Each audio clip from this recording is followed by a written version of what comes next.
Well, it's already the state's most visited park. Now officials on the North Shore are having to deal with a new kind of visitor. The state agriculture department is now removing more than 100 hogs a year from Fontainebleau State Park. And as Rob Masson reports, officials want campers to be careful. With its stately oaks and miles of nature trails, it's not hard to see why thousands of people visit Fontainebleau State Park each year. But lately, there's been some uninvited visitors. I've had guests call me to their campsites because they heard the pigs in the woods and they were concerned. Park officials work hard to maintain the grounds, but there's a new invader making that job difficult. This field near the park's beach was recently plowed up by feral hogs who got hungry after the recent snowfall. Because the ground was really soft, it just gave them easy pickings.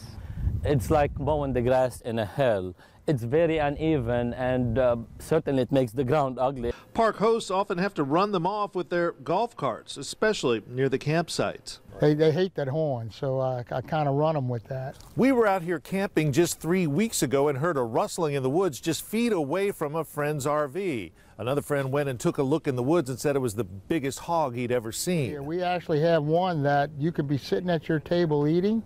He will walk right up to your table to see what's on your plate. Some of the wild hogs, especially the males, can get up to 200 pounds and can be dangerous. The state agriculture department has been actively capturing them and took away more than 150 this past year. They're causing overall in the United States over $1.5 billion in damage. In Louisiana, it's estimated at $50 to $75 million a year. At Fontainebleau, trappers use these huge traps, which are lowered by a switch triggered by cell phone when the hogs are spotted on video monitors. They just beat it around and the corn falls out. The traps can catch as many as 20 at a time. Since the hogs have been down, like 150 hogs have been moved, my deer population looks tremendously better. So far, no one's been hurt by the hogs, and park officials hope to keep it that way.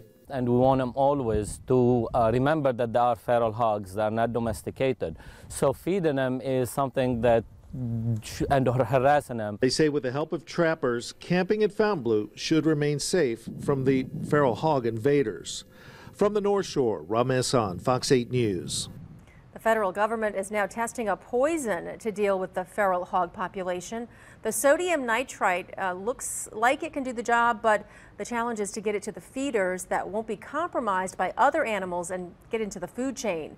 Right now, hunters and trappers aren't killing enough feral hogs to put a significant dent in their population.